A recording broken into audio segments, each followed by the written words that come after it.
हनुमान जी महाराज को ही लंका में क्यों भेजा गया? क्यों? क्या बाकी के कोई बंधन नहीं थे क्या?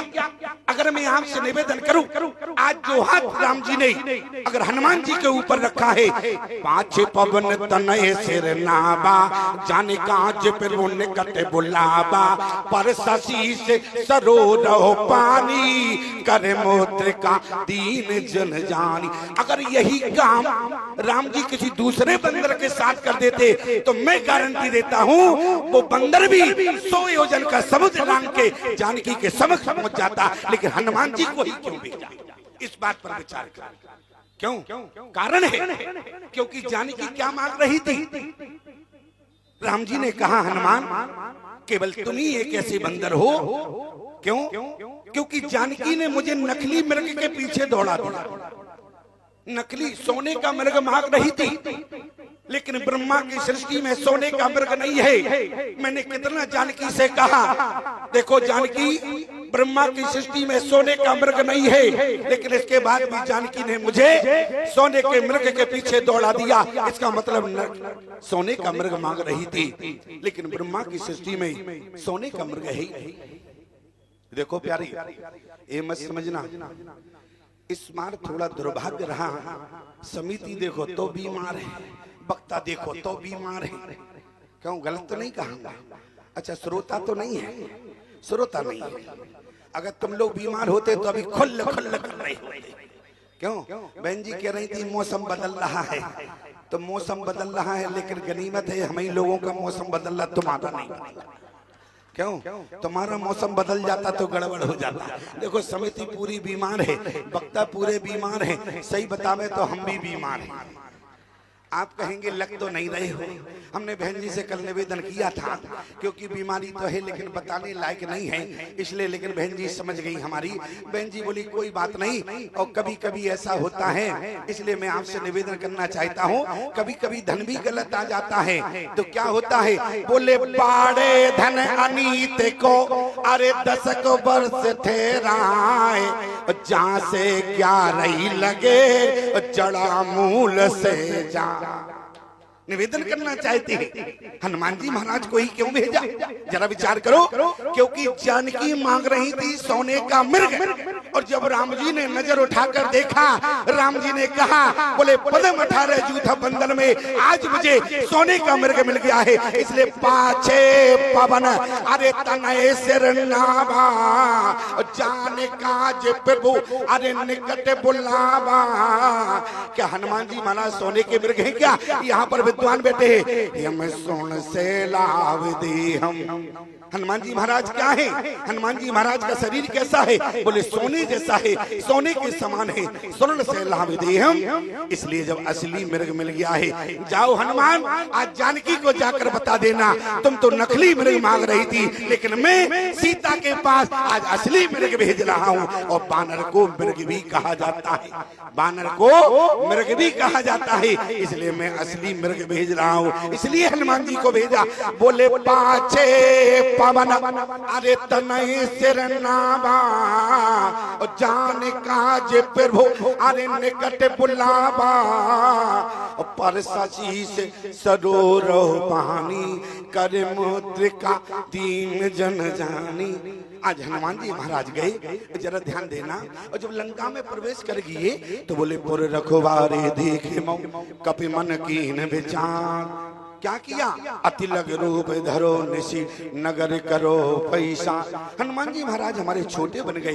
किसी ने कहा हनुमान एक बात बताओ, तुम लंका में गए तो छोटे क्यों बने? हनुमान जी महाराज बोले देखो माता के पास जाओ तो छोटे बनकर ही जाना चाहिए। बोले क्यों?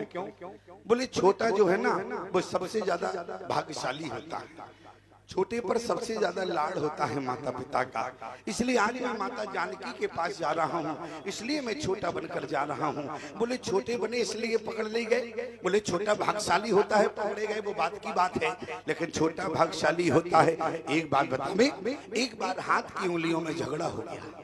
आप कहें कैसे? अंगूठे ने कहा देखो मैं सबसे ज्यादा भाग्यशाली हूँ, अंगूठे ने कहा मैं सबसे ज्यादा भाग्यशाली हूँ। चारों उंगलियों ने कहा कैसे हो? अंगूठा बोला जिंदा की तो छोड़ो, मरने के बाद जहां लग जाए जज के बाप को मानना पड़ता है, इसलिए मैं सबसे ज्यादा भाग्यशाली हूँ। तर्जनी बोली देखो, अगर तुम जब मुट्ठी बांधते हो ना, अगर तर्जनी ने कहा हमारा बल न लगे तो तुम सबसे कमजोर हो। अंगूठा बोला कोई बात नहीं। अब अनामिका खड़ी हो गई। अनामिका ने कहा मैं भाग्यशाली हूँ। किसी ने कहा तुम कैसे भाग्यशाली हो?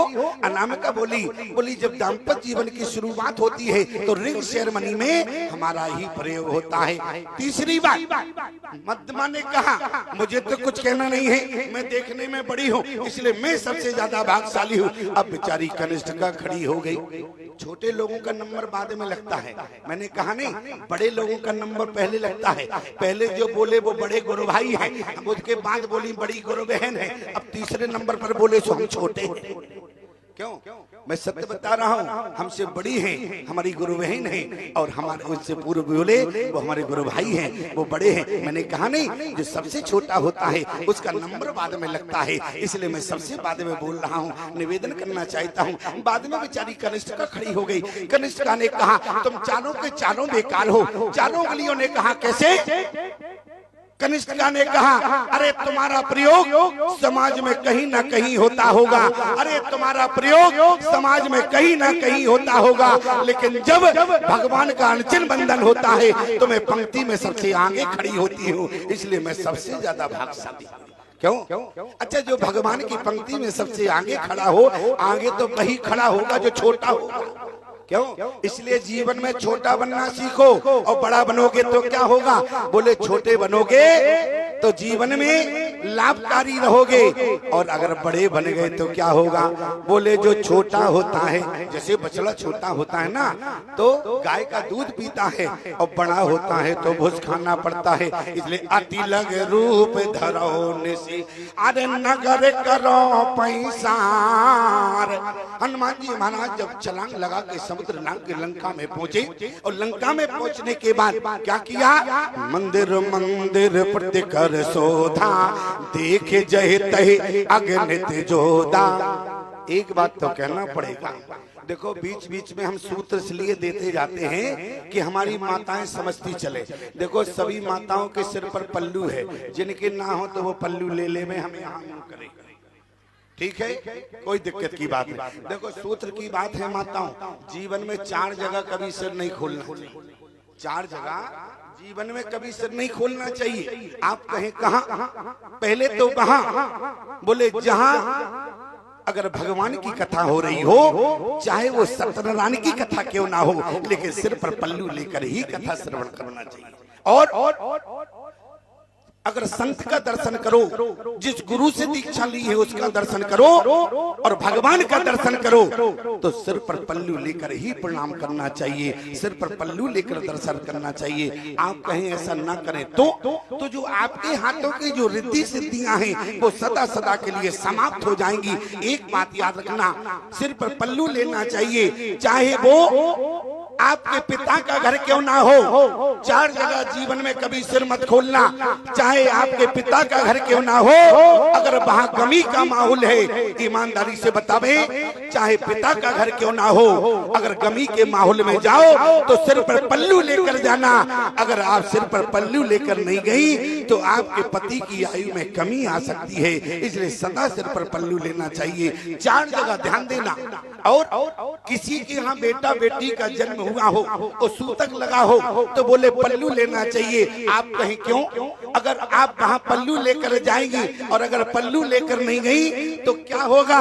बोले आपके संतान के जीवन में भयंकर रोग आ सकते हैं। इसलिए माताओं 4 जगह आपको अपना सिर ढककर जाना चाहिए, 4 जगह सिर नहीं खोलना चाहिए। और बतावे, अन्यथा आप कई बार सुन चुके होंगे, शेरों की तो मुंह मर्यादा है। मैं आपसे क्या निवेदन करूं, ये मर्यादा पुरुषोत्तम की कथा है। अगर जीवन में मर्यादा ना उतरी तो हमारी बात को नोट करना प्यारे। अगर जीवन में मर्यादा पुरुषोत्तम की कथा सुनकर अगर तुम्हारे जीवन में मर्यादा ना आई तो धिक्कार है तुम्हारे जीवन को।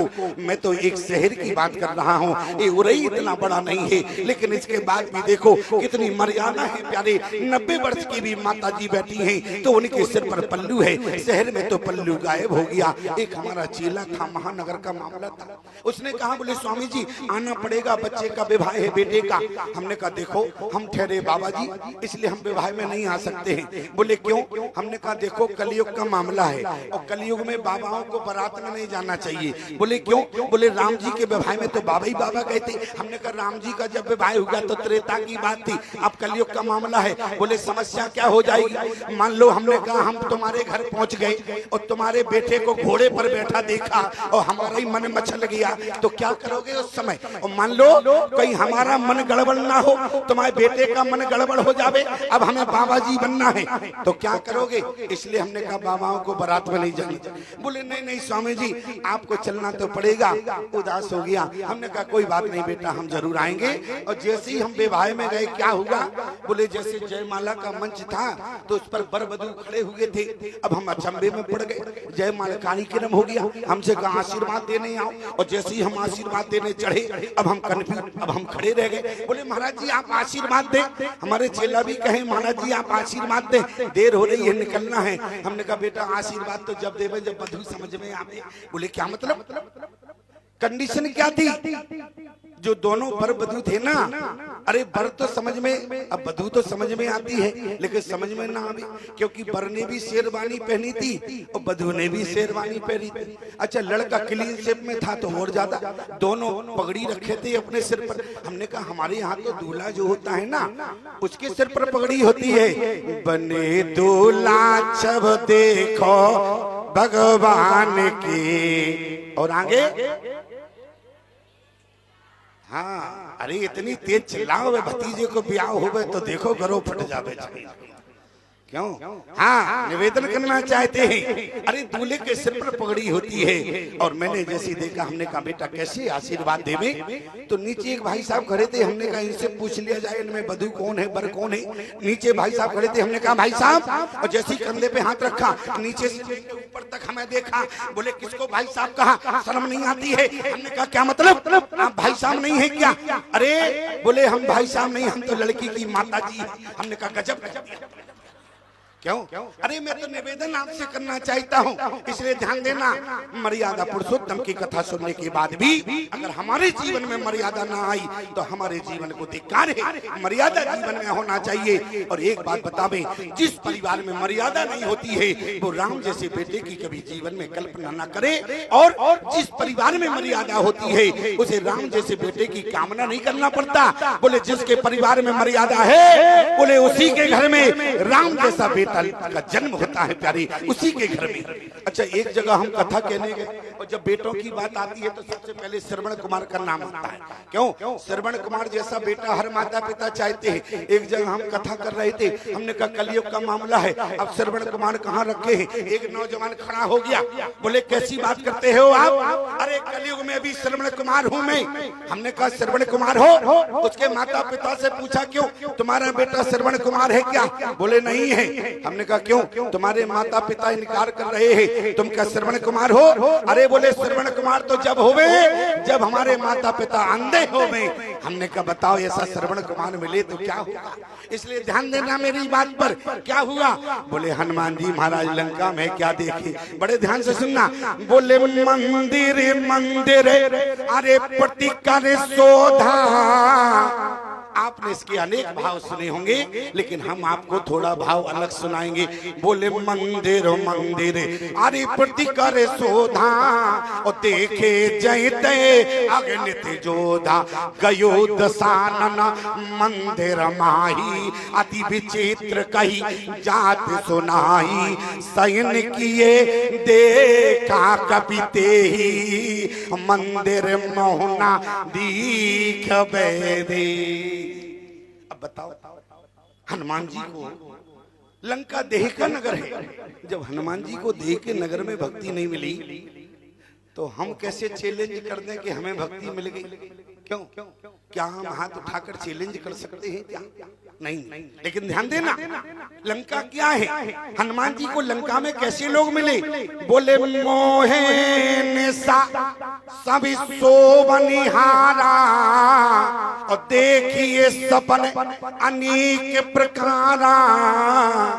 अगर जीवन में भक्ति मिलेगी, जो मोह की रात्रि में सो रहा हो वो जीवन में आपको भक्ति नहीं दे सकता है। हमारी बात को नोट कर लेना। भक्ति कौन देगा?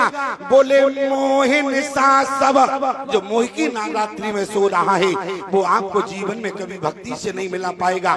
कौन मिलाएगा? यह जग जामिनी अरे जागई जोगी और परमारथी प्रपंच भी होगी। जो जीवन में जागा होगा वही भक्ति से मिलाएगा। आपने सुंदरकांड पढ़ा है, लंका में जितने मिले सब सोए हुए मिले, जो जागा है उसी ने सीता से मिलाया।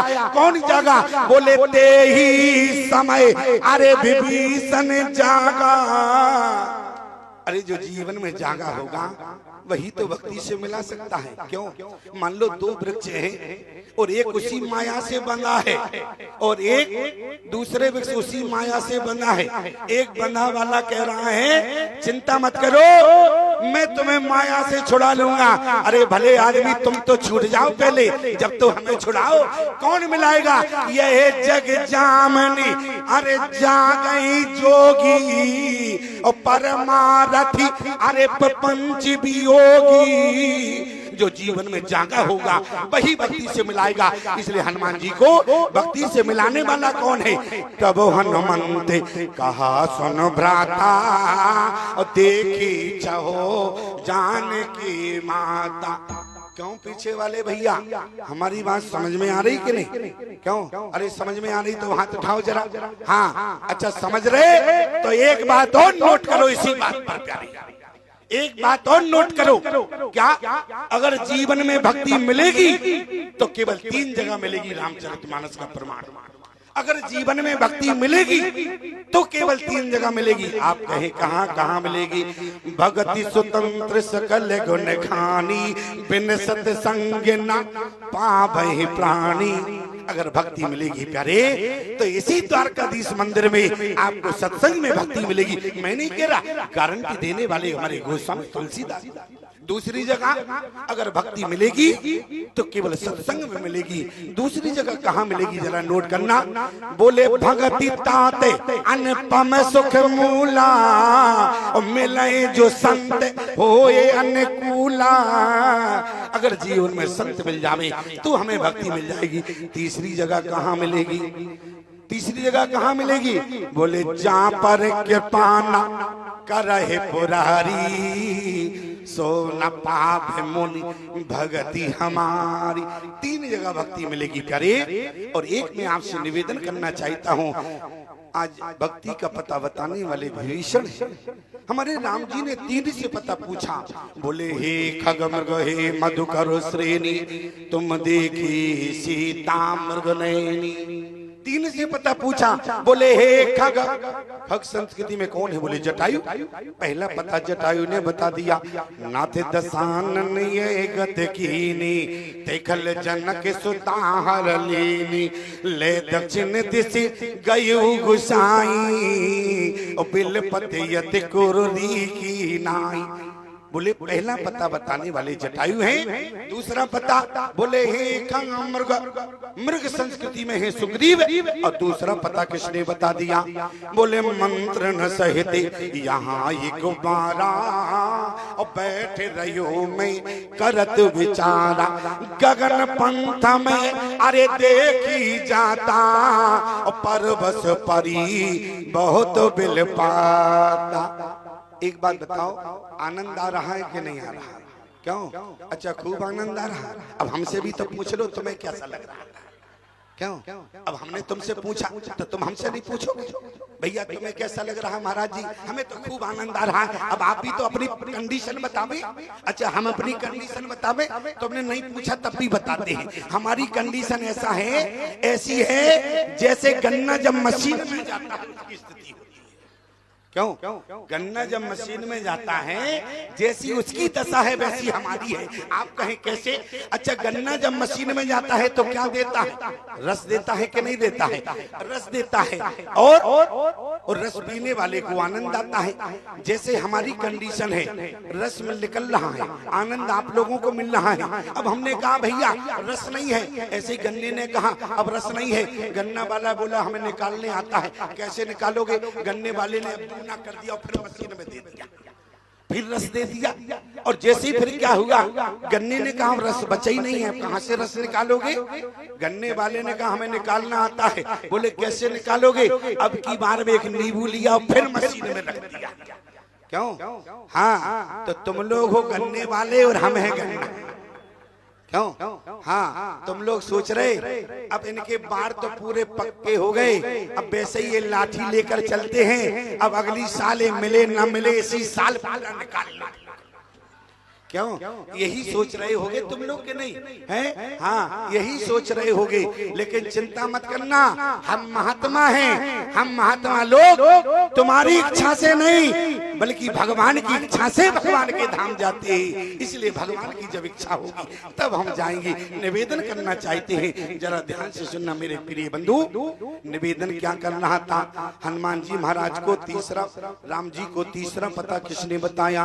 हे खगमृग, हे खगमृग, हे अरे मधुकर श्रेणी तुम देखी सीता मृग नैनी। तीसरा पता बताने वाला कौन है? मधुकर श्रेणी। अब रामचरितमानस पढ़ने वाले हो आप लोग, अब बताओ ये मधुकर श्रेणी कौन है रामचरितमानस में? ये मधुकर श्रेणी किसको कहा गया है? मधुकर श्रेणी कौन है? हम तो समझ नहीं पाए। तो गोस्वामी तुलसीदास जी से जब पूछा, बोले मैं बताता हूँ मधुकर श्रेणी कौन है। बोले सादर कहाई, सादर कहाई अरे सुनई बुधुत्राई मधुकर सरस संत गुणग्राही। मधुकर श्रेणी कहते हैं संत को। और तीसरा पता किसने बता दिया?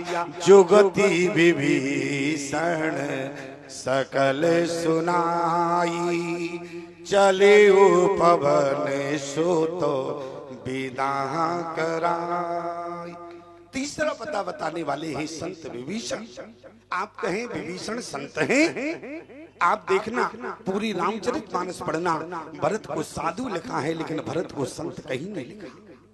पूरी रामचरितमानस में भरत को संत कहीं नहीं लिखा है। क्यों? साधु कौन है और संत कौन है? साधु और संत दोनों में अंतर होता है, ध्यान देना।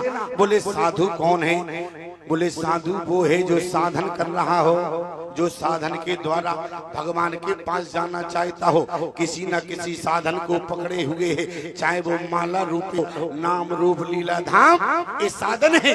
अगर इनमें से किसी साधन को पकड़े हो तो तुम साधु हो, और जो साधन के द्वारा भगवान के पास पहुंच जाए वो साधु नहीं, वो संत बन जाता है। प्रमाण क्या है? विभीषण जी जब तक घर में रहे तब तक साधु रहे, और जब भगवान के पास पहुंचे तो बोले साधु नहीं लिखा है। तुम सारे के अरे संत प्रिय मोरे, तुम सारे के संत प्रिय मोरे।